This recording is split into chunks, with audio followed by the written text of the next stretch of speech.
이 시간 주시는 하나님 말씀은 예레미야 31장 15절부터 26절까지 말씀입니다. 구약성경 1101쪽입니다.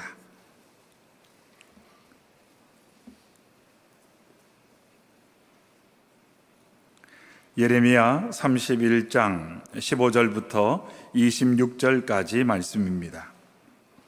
구약성경 1101쪽입니다. 주신 말씀 한 목소리로 읽겠습니다. 여호와께서 이와 같이 말씀하시니라. 라마에서 슬퍼하며 통곡하는 소리가 들리니 라헬이 그 자식 때문에 애곡하는 것이라. 그가 자식이 없어져서 위로받기를 거절하는도다. 여호와께서 이와 같이 말씀하시니라. 내 울음소리와 내 눈물을 멈추어라. 내 일에 삭을 받을 것인즉 그들이 그의 대적의 땅에서 돌아오리라. 여호와의 말씀이니라. 너의 장래에 소망이 있을 것이라. 너의 자녀가 자기들의 지경으로 돌아오리라. 여호와의 말씀이니라. 에브라임이 스스로 탄식함을 내가 분명히 들었노니 주께서 나를 징벌하심에 멍에에 익숙하지 못한 송아지 같은 내가 징벌을 받았나이다. 주는 나의 하나님 여호와이시니 나를 이끌어 돌이키소서.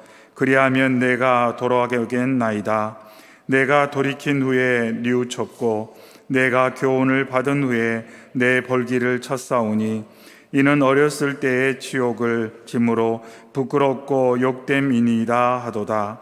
에브라임은 나의 사랑하는 아들, 기뻐하는 자식 아니냐. 내가 그를 책망하여 말할 때마다 깊이 생각하노라. 그러므로 그를 위하여 내 창자가 들끓으니 내가 반드시 그를 불쌍히 여기리라. 여호와의 말씀이니라. 전혀 이스라엘아, 너의 이정표를 세우며 너의 편말을 만들고 큰 길 곧 내가 전에 가던 길을 마음에 두라. 돌아오라. 내 성읍들로 돌아오라. 반역한 딸아, 내가 어느 때까지 방황하겠느냐. 여호와가 새 일을 세상에 창조하였나니 곧 여자가 남자를 둘러싸리라. 만군의 여호와 이스라엘의 하나님께서 이와 같이 말씀하시니라. 내가 그 사로잡힌 자를 돌아오게 할 때에 그들이 유다 땅과 그 성읍들에서 다시 이 말을 쓰리니 곧 의로운 처소여 거룩한 산이여 여호와께서 내게 복 주시기를 원하노라 할 것이며 유다와 그 모든 성읍의 농부와 양떼를 인도하는 자가 거기에 함께 살리니 이는 내가 그 피곤한 심령을 상쾌하게 하며 모든 연약한 심령을 만족하게 하였음이라 하시기로 내가 깨어보니 내 잠이 달았더라. 아멘. 계속해서 하나님께서 선지자를 통해 주신 위로의 약속 말씀을 저희가 함께 나누고 있습니다. 말씀드린 것처럼 예레미야 30장부터 33장까지의 말씀에는 회복에 관한 세 편의 예언이 담겨져 있습니다. 그래서 이 장들을 위로의 책이라고 부르는데 30장과 31장이 첫 번째 예언이고 32장이 두 번째, 33장이 세 번째 예언입니다. 계속해서 첫 번째 예언의 내용을 저희가 나누어서 함께 여러분과 살펴보고 있습니다. 우리가 지난 시간 첫 번째 예언 가운데 하나님께서 이루실 구체적인 회복에 관한 말씀을 나누었습니다. 하나님께서는 하나님이 이루실 놀라운 회복의 역사에 대해서 선포하시면서 하나님의 백성들에게 전파하라, 찬양하라, 말하라 이렇게 명령을 하셨습니다. 전파하다라는 것은 하나님의 백성들이 사람들에게 하나님이 베푸시는 구원의 소식, 회복의 소식을 전하라 이런 의미입니다. 찬양하라는 것은 구원의 은혜를 경험한 하나님의 백성들이 감사 감격하며 하나님을 높이는 것을 의미합니다. 말하라는 것은 회복의 은혜를 누리지 못한 이들을 위해서 중보하라, 기도하라 이런 의미를 담고 있습니다. 결국 하나님의 은혜를 경험한 사람들은 이처럼 사람들에게 그것을 전달하게 되고 그것으로 인해 하나님을 찬양하게 되고 또 그것을 경험하지 못한 이들을 위해서 기도하게 된다는 내용을 우리가 지난 시간 함께 나누었습니다. 그러면서 하나님께서는 자신이 회복의 주체다라는 것을 거듭 강조하셨습니다. 자신 외에 그 누구도 깨어진 관계를 회복하거나 잃어버린 가치와 복을 회복할 수 있는 존재가 세상에는 없다, 이렇게 말씀을 하셨습니다. 오직 여호와 하나님만이 회복을 하시는 분이다, 이렇게 하나님께서는 강조를 하셨습니다. 그러면서 말씀하기를 자신이 직접 사람들을 북쪽 땅과 땅 끝에서 구원하실 것이다 라고 말씀하셨습니다. 그들이 어디에 있든지 어떤 상황에 있든지 간에 하나님은 그들이 어디에 있는지를 아시고 어떠한 형편에 있는 사람이라 할지라도 하나님께서 그곳으로부터 구원하실 것이고 인도하실 것이고 회복하실 것이다, 이렇게 하나님께서 약속하셨습니다. 그러면서 하나님의 이러한 회복과 이러한 놀라운 은혜의 역사에는 차별이 없다, 이것을 강조하셨습니다. 그러면서 하나님께서 하나님의 백성들이 이러한 회복의 은혜를 경험할 때 그들이 예배를 회복하게 된다, 이렇게 말씀을 하셨습니다. 그래서 하나님의 백성들이 하나님을 경험하게 되고 그 하나님의 놀라운 은혜를 누릴 때에 그들이 하나님 앞으로 나와 하나님을 찬양하고 하나님을 높이는 예배자가 되고 그들이 함께 예배 공동체를 이루게 될 것이다, 이렇게 하나님께서 말씀을 하셨습니다. 그러면서 지난 시간 말씀을 마무리하면서 하나님께서 내 복으로 내 백성을 만족하게 하리라, 이렇게 말씀하셨습니다. 아마 이 내용은 오늘 본문에도 그대로 반복이 됩니다. 그래서 하나님께서 말씀합니다. 나는 나의 백성을 만족시키는 하나님이다. 바꿔서 말하면 하나님 안에 있기만 한다면, 하나님과 함께 있기만 한다면 그들은 내 안에서 세상이 줄 수 없고 알 수 없는 놀라운 선물을 누리면서 만족을 경험하게 될 것이다. 그로 말미암아 그들이 하나님을 경배하고 찬양하고 자랑하고 그것을 누리지 못한 사람들을 위해서 그들이 기도하게 될 것이다, 이렇게 하나님께서 말씀을 하셨습니다. 오늘도 주 앞에 나온 저와 여러분이 하나님과 함께하는 이 귀한 시간에 하나님께서 예비하신 귀한 은총을 따라 저희의 속사람 가운데, 우리의 심령 가운데 하나님이 부어주시는 그 능력을 경험하면서 우리가 참 만족을 누리는 복의 시간이 되시기를, 회복의 시간이 되시기를 주님의 이름으로 축원합니다. 아멘. 오늘도 계속해서 이 세 편의 예언 가운데 첫 번째 예언을 좀 더 나누도록 하겠습니다. 오늘 우리가 함께 읽었던 말씀은 하나님의 백성들이 포로에서 돌아오게 될 때에 그들에게 약속하신 네 가지 약속, 네 가지 약속이라고 표현하기보다는 그 하나님이 이루실 역사의 네 가지 면, 이렇게 설명을 할 수가 있을 것 같습니다. 그래서 포로 귀환이 이스라엘 백성에게 어떠한 사건인지가 입체적으로 본문 가운데 나타나 있습니다.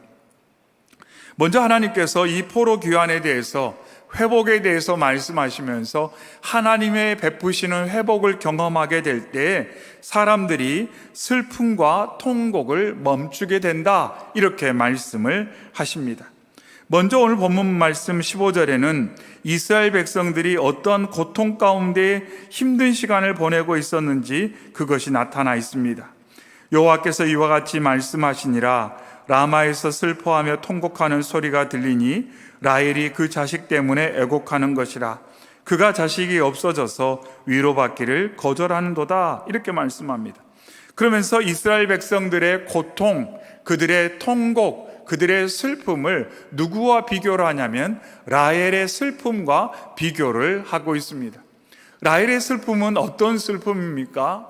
언니 레아는 아이를 갖고 그 아이를 통해서 하나님의 복을 누리는데 나는 왜 축복의 상징인 자녀가 없는가? 그래서 늘 라헬의 마음 가운데는 그러한 슬픔, 수치심이 있었습니다.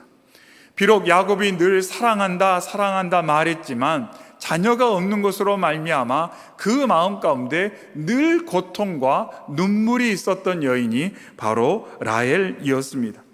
그래서 요셉을 낳고 이렇게 말합니다. 창세기 30장 23절에 그가 임신하여 아들을 낳고 이르되 하나님이 내 부끄러움을 씻으셨다, 이렇게 고백했습니다. 그러니까 아이를 낳기 전까지 늘 언제나 부끄러움 가운데 삶을 살았다는 겁니다.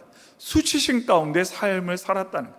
내가 부끄러운 존재처럼 보일 것이다, 복받지 못한 사람으로 사람들이 여길 것이다, 이런 생각 가운데 무척 슬프고 고통 가운데 힘든 시기를 라헬이 보냈는데, 그 라헬의 모습이 바로 이스라엘의 모습이다라는 겁니다. 혹여라도 저와 여러분의 마음 가운데 그런 마음 있지 않습니까? 왜 다른 사람들은 저 복을 다 받는데 나는 그 복을 받지 못했는가? 저 사람은 저렇게 어떻게 보면 하나님 보시기에 그렇게 합당하게 살지 않는 것처럼 보이는 세상 사람도 그런 복을 받는데 나는 왜 그 복을 받지 못하는가 하는 것처럼, 라헬의 슬픔과 고통 같은 그 슬픔과 고통이 우리에게도 있을 수 있다는 것을 오늘 본문 말씀은 일러주고 있습니다. 그 고통이 얼마나 큰지 본문 말씀 가운데 15절 하반에 그가 자식이 없어져서 위로받기를 거절한다라고 말합니다. 어떤 것도 위로가 안 된다는 겁니다.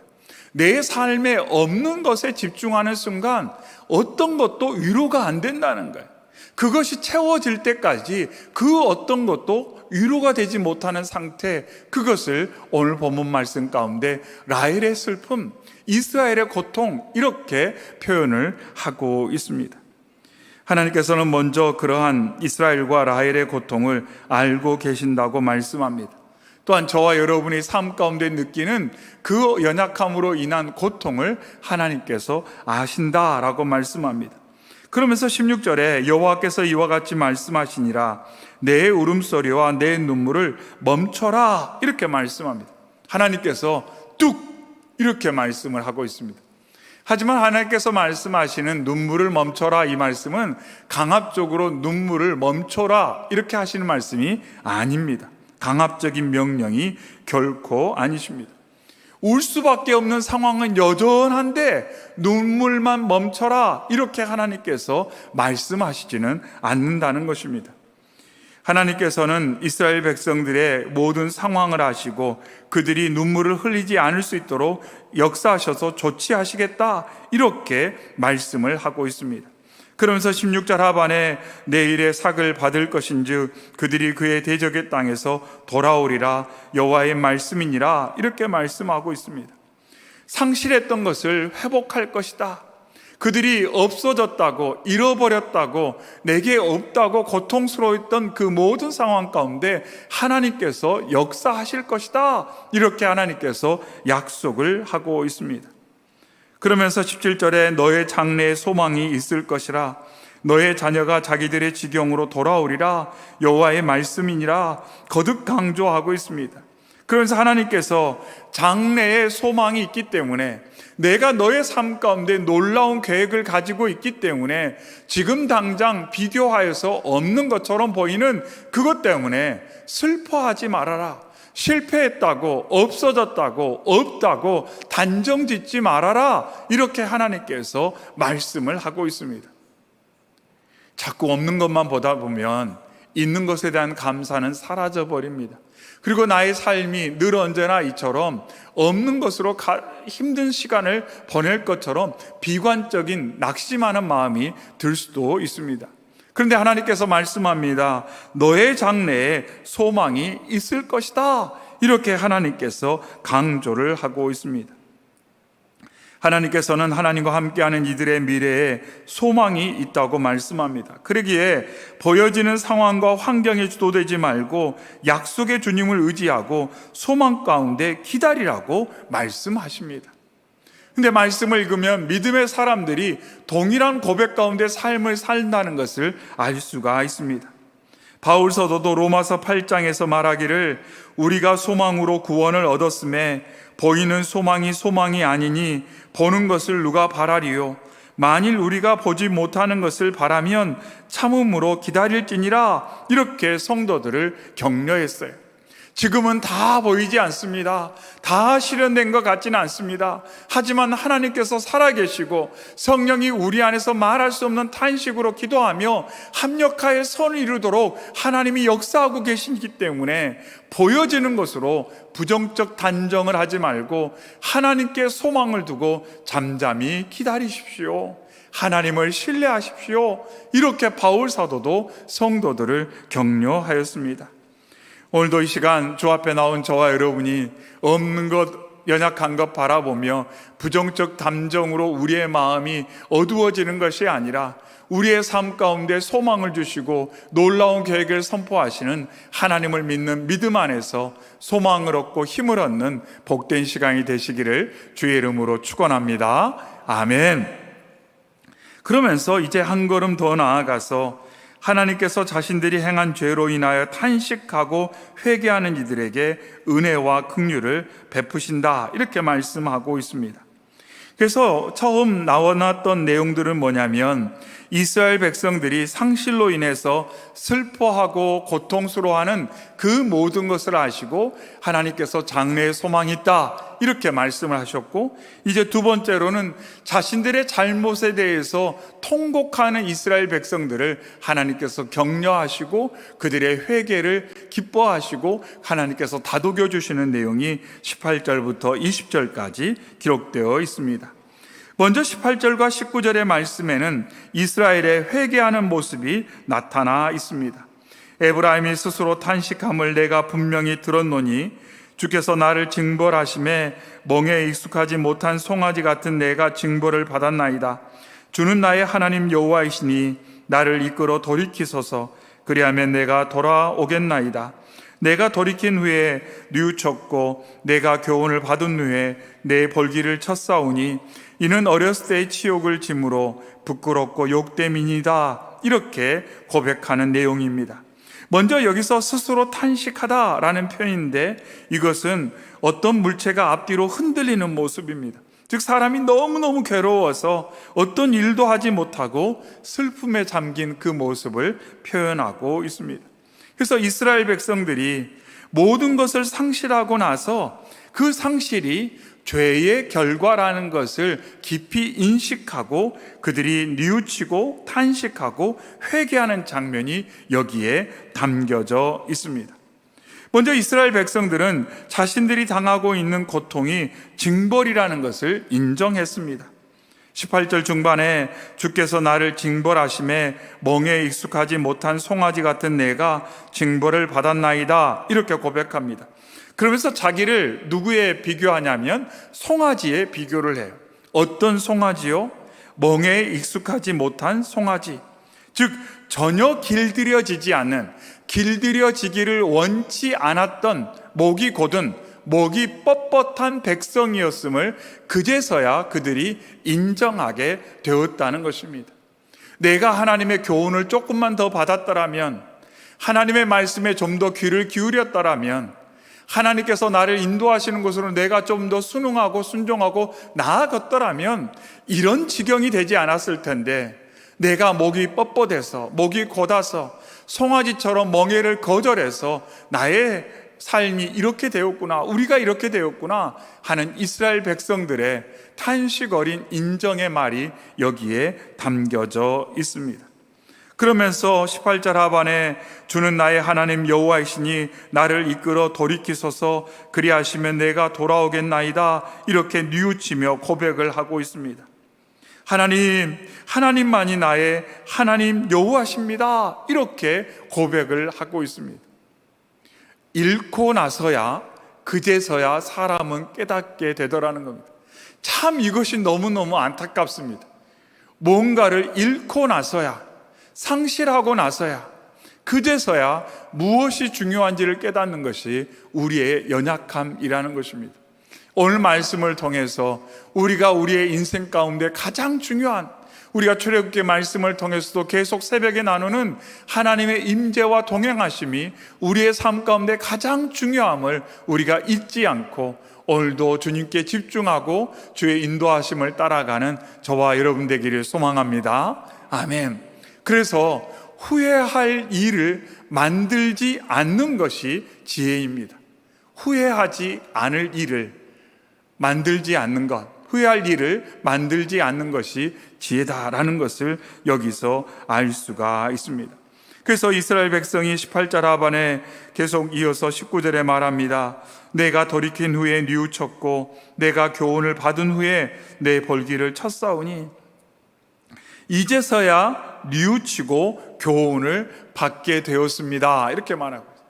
이제서야 하나님 말씀하시는 그 말씀이 무슨 의미인지, 얼마나 중요한 것인지를 이제서야 제가 깨닫게 되었습니다. 이렇게 이스라엘 백성이 하나님 앞에 고백을 하고 있습니다. 하나님 앞에서 자신의 연약한 모습을 다 살펴보고 나서야 그제서야 깨우치고 그제서야 인정을 하게 되었다는 것입니다. 그러면서 자신의 과거가 얼마나 부끄러운지를 말합니다. 19절 하반에 이는 어렸을 때 치욕을 짐으로 부끄럽고 욕됨이니다, 이렇게 말합니다. 무슨 말이냐면, 잘 나갈 때, 흥왕할 때, 성공할 때, 번영할 때, 그때 알았었으면 참 좋았을 텐데 그때는 몰랐다는 거예요. 그때는 늘 그럴 줄 알았어요. 늘 번영할 줄 알았어요. 늘 잘 될 줄 알았어요. 뭔가 그들의 삶 가운데 있는 것들이 늘 언제나 있는 것이라고 생각했어요. 그런데 정작 하나님으로부터 멀어지자 그들에게 있는 것이 하나씩 하나씩 사라져감을 깨닫게 되었고, 모든 것을 상실하고 나서야 내게 있는 것이 내가 잘해서 내게 있는 것이 아니라 하나님의 긍휼의 결과요, 하나님의 함께 하심의 결과라는 것을 그제서야 깨닫고 하나님께로 돌아가고자 하는 이스라엘 백성들의 그 회개, 그 하나님을 향한 뉘우침의 고백이 오늘 본문 말씀 가운데 담겨져 있습니다. 근데 하나님 말씀하기를 18절 상반에 내가 분명히 들었다, 이렇게 말씀합니다. 너희들이 고통과 눈물을 내가 봤을 뿐만 아니라 너희의 탄식도 들었다, 이렇게 말씀합니다. 그래서 하나님께서는 보고 계시고 듣고 계시고 아시는 하나님이심을 다시 한번 강조하고 있습니다. 그러면서 하나님께서 20절에 내가 너를 여전히 긍휼히 여긴다, 이렇게 말씀합니다. 20절에 에브라임이 나의 사랑하는 아들, 기뻐하는 자식이 아니냐, 내가 그를 책망하여 말할 때마다 깊이 생각하노라. 그러므로 그를 위하여 내 창자가 들끓으니 내가 반드시 그를 불쌍히 여기리라. 여호와의 말씀이니라, 이렇게 선포하고 있습니다. 그래서 하나님께서 뭐라고 말씀하냐면, 그래도 너가 내 아들 아니냐, 내 자식 아니냐, 내가 어찌 너를 놓겠느냐, 하나님 이렇게 말씀을 하고 있습니다. 내가 너를 책망할 때에도 내가 깊이 생각하고 있다. 내가 너를 책망하는 말을 한다고 너를 사랑하지 않아서 그런 말을 하는 것이 아니라, 그런 말을 할 때에도 내 사랑은 변치 않고 그 말조차도 사랑의 말이었다, 이렇게 하나님께서 설명을 하고 있습니다. 그러면서 뭐라고 말씀하냐면, 그를 위하여 내 창자가 들끓었다, 이렇게 말씀하고 있어요. 이 표현은 어떤 뜻이냐면, 내 창자가 크게 소리를 지른다, 이런 의미를 갖고 있어요. 그러니까 내 안에서 뭔가 소리가 크게 들리는데, 그 소리가 뭐냐면 이스라엘 백성, 하나님의 백성을 향한 사랑과 긍휼의 소리가 크게 들린다, 이렇게 하나님께서 말씀을 하고 있습니다.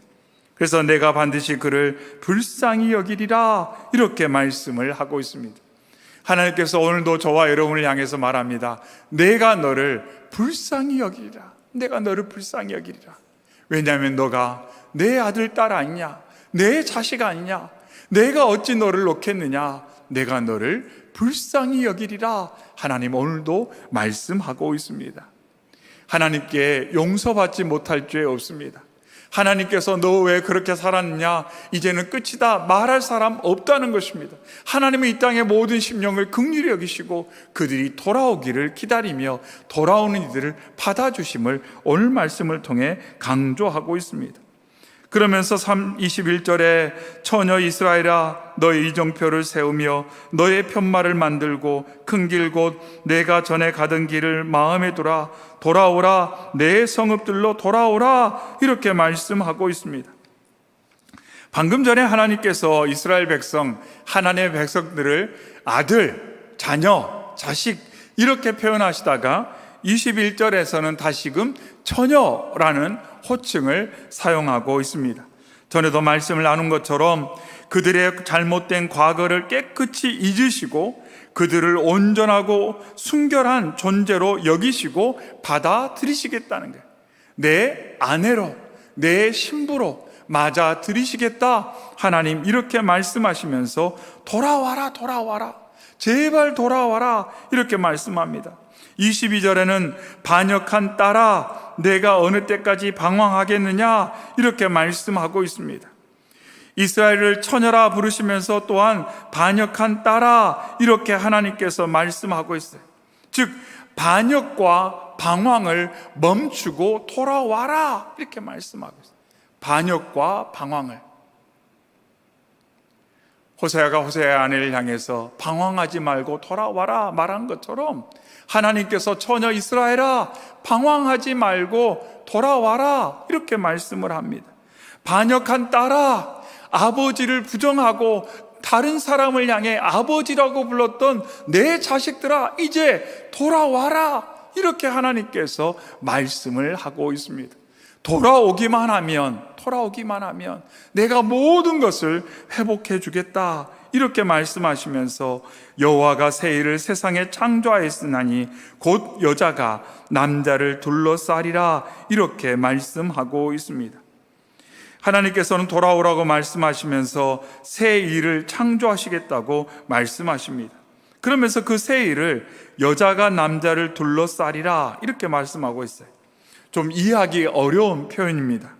근데 이것은 어떤 뜻이냐면 몇 가지를 해석하는데 가장 좀 적합한 해석은 처녀 이스라엘이 가장 강한 힘을 가진 하나님을 수용한다 이렇게 해석할 수가 있고, 또한 약속의 땅이 이스라엘 백성을 수용한다 이런 의미를 가지고 있습니다.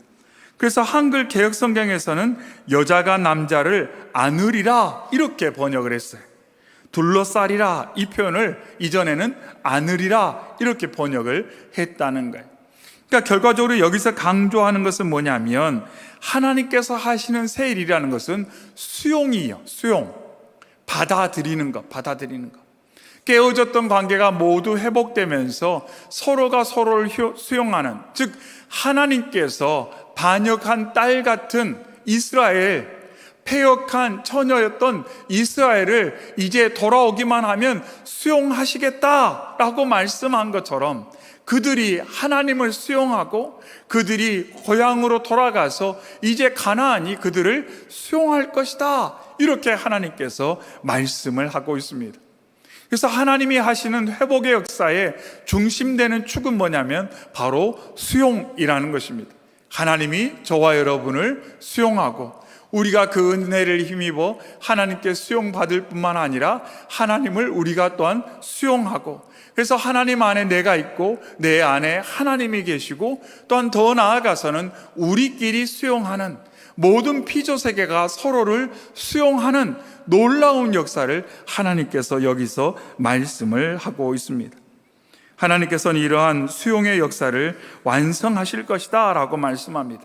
마치 탕자가 허랑방탕하게 모든 것을 탕진하고 돌아왔을 때 그 아버지가 기다리다가 그 아들을 수용해 주었던 것처럼, 비록 큰 아들 맏형은 그 동생을 수용하지 못했음에도 불구하고 아버지께서는 모든 것을 용서하시고 수용했던 것처럼 하나님께서 그러한 역사를 이루시겠다 이렇게 강조를 하고 있습니다. 그러면서 23절부터 26절까지에는 이제 이스라엘 백성들이 그렇게 수용될 때, 돌아올 때에 그들에게 평안과 기쁨이 가득할 것이다 이렇게 약속을 하고 있습니다. 23절에 만군의 여호와 이스라엘의 하나님께서 이와 같이 말씀하시니라. 내가 그 사로잡힌 자를 돌아오게 할 때에 그들이 유대 땅과 그 성읍들에서 다시 이 말을 쓰리니 곧 의로운 처소여 거룩한 산이여 여호와께서 내게 복 주시기를 원하노라 할 것이며, 무슨 말이냐면 사람이 어려운 상황이 되면 또 삶의 상황에 대한 부정적 생각과 시각을 갖게 되면 그때부터 전에 좋을 때 썼던 표현들을 안 쓰게 된다는 것입니다. 사람이 삶이 상황이 어려워지면, 또 삶의 상황에 대한 부정적 인식이 강화되면 전에 썼던 좋은 용어, 좋은 표현, 좋은 언어에 관계된 그런 내용들을 사용하지 않게 된다는 것입니다. 그러면서 어떻게 보면 한 번도 사용해 보지 못한 좋지 않은 말들을 사용하게 되는 것을 우리가 보게 됩니다. 결국 내가 사용하는 말을 들여다보면 내가 나의 삶의 상황을 어떻게 이해하는지, 나의 미래를 어떻게 조망하는지, 또한 사람들을 어떻게 바라보고 있는지를 알 수가 있다는 거예요. 그러니까 이스라엘 백성도 그랬습니다. 나라가 침략을 받습니다. 패망합니다. 포로로 잡혀갑니다. 많은 이들이 전쟁터에서 죽었습니다. 그러한 일들이 일어나게 되자 사람들의 입에서 나오는 말이 과거와 완전히 바뀌게 되더라는 겁니다. 근데 하나님께서 말씀합니다. 내가 회복의 역사를 이루어서 너희가 잃어버렸던 말, 너희가 어느 순간부터 하지 않았던 말을 다시 하도록 내가 너의 삶 가운데 역사하겠다. 이렇게 하나님께서 말씀을 하십니다. 그러면서 그 내용이 뭐냐? 의로운 처소여 거룩한 산이여 여호와께서 내게 복 주시기를 원하노라. 이런 말들을 이스라엘 백성들이 이제 다시 하게 될 거다. 내가 너의 삶 가운데 놀라운 일을 행함으로 말미암아 너가 이런 말을 다시 하게 될 거다라고 말씀하고 있습니다. 의로운 처소라는 이 처소라는 말은 목장이라는 뜻을 가지고 있습니다. 출애굽한 이스라엘 백성이 가나안을 바라볼 때 가나안을 이렇게 불렀습니다. 모세가 출애굽한 후에 홍해를 건너서 이렇게 찬양합니다. 출애굽기 15장 13절에 주의 인자하심으로 주께서 구속하신 백성을 인도하시되 주의 힘으로 그들을 주의 거룩한 처소에 들어가게 하시나이다. 이렇게 모세가 찬양했어요. 거룩한 처소로 하나님의 백성을 인도하시니 감사합니다. 이렇게 모세가 기뻐 하나님을 찬양했습니다. 거룩한 산이라는 것도 마찬가지로 하나님의 임재를 나타내는데 기본적으로는 예루살렘 성전을 말하고 하나님께서 구별하여 하나님이 거하시고 하나님의 백성들과 함께 하시는 그 장소를 부를 때 거룩한 산 이렇게 불렀습니다. 그래서 이스라엘 백성이 모든 것을 상실할 때 이런 표현을 쓰지 않게 되었다는 것입니다. 절망하고 낙심할 때 뭔가 기대가 있고 소망이 있는 말을 사용하지 않게 되었다는 겁니다. 가나안을 아름다운 처소라는 고백 사라져 버렸어요. 거룩한 산, 하나님을 예배하는 그곳에 대한 고백이 사라져 버렸어요. 근데 하나님께서 너희 가운데 역사하고 내가 회복하여 너희들이 이것을 고백하게 될 것이다. 아, 내가 있는 곳이 거룩한 땅이구나. 내가 있는 곳이 하나님의 축복의 장소구나. 하나님께서 나의 삶 가운데 복을 베푸시는구나. 하나님이 당신에게 복을 주실 것입니다. 서로 인사하고 서로 축복하고 공동체가 하나님 앞에 기뻐하는 그 놀라운 고백과 찬양, 그것이 너희 가운데 회복될 것이다. 이렇게 하나님께서 약속을 하시며 아름다운 미래상을 선포하고 있습니다. 그러면서 마지막으로 25절에 이는 내가 그 피곤한 심령을 상쾌하게 하며 모든 연약한 심령을 만족하게 하였음이라 이렇게 강조하고 있습니다. 여기서 상쾌하게 하다라는 것은 메마른 땅에 물을 대서 그 땅이 촉촉하게 적셔진다라는 의미예요. 참 다르죠? 상쾌하다라는 의미가 물된 동산, 그런 의미를 가지고 있다는 겁니다. 결국 우리의 삶 가운데 하나님의 은혜가 촉촉히 임할 때 우리가 상쾌함을 누리게 되고 그때 우리가 소망 가운데 힘 있는 삶을 살게 된다는 겁니다. 그러면서 모든 연약한 심령이 만족하게 된다고 말씀합니다. 여기서 연약하다는 것은 큰 근심에 빠져서 살 소망이 없는 마음의 상태를 말합니다. 그런 사람들이 하나님의 능력과 하나님의 임재와 하나님의 회복의 역사를 경험하며 만족을 누리게 된다. 이렇게 하나님이 약속을 하고 있습니다. 그러면서 오늘 본문 마지막에 내가 깨어보니 내 잠이 달았더라. 이렇게 말합니다. 무슨 말입니까? 하나님의 말씀이 놀라운 꿈과 같은 말씀이라는 거예요. 정말 꿈 같은 이야기. 그런데 이 말씀은 뭐냐면 꿈 같은 그 말씀을 하나님이 역사하셔서 이루실 것이다. 이렇게 선포하고 있습니다. 꿈 같은 일을. 아까 서두에 라헬이 아이를 갖지 못했을 때 너무나도 슬프고 고통스러웠는데 아이를 갖고 꿈 같은 일이 내게 일어났구나 고백을 했어요. 많은 믿음의 사람들이 그런 고백을 했습니다. 내 삶에 꿈 같은 일이 일어났구나. 안 일어날 줄 알았던 그런 일들이 하나님의 은혜와 하나님의 역사를 통해 일어났구나 라고 고백하며 하나님을 찬양했다는 것입니다.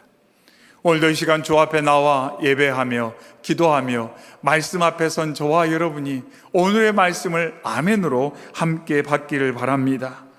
하나님께서 말씀합니다. 너의 장래에 소망이 있을 것이다.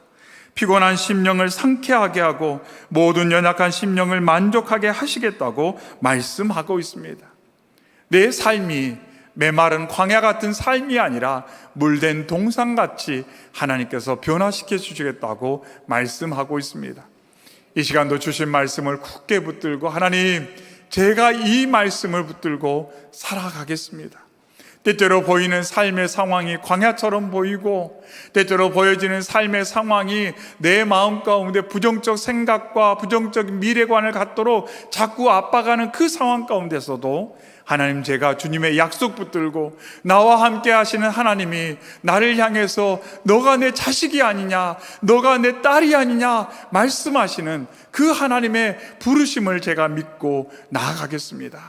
하나님, 제게 정말로 믿음의 확신을 주시고 소망을 주셔서 오늘 힘있게 살 수 있도록 주여 붙들어 주시옵소서. 이러한 기도 제목 가지고 함께 기도하는 저와 여러분 되기를 소망합니다. 오늘 주신 말씀 가지고 우리 주여 한번 크게 외치고 기도할 때 우리 자신을 위해서 기도하고 또한 우리의 자녀들과 다음 세대를 위해서 기도해 주시기 바랍니다. 주여 한번 외치고 기도하겠습니다. 주여!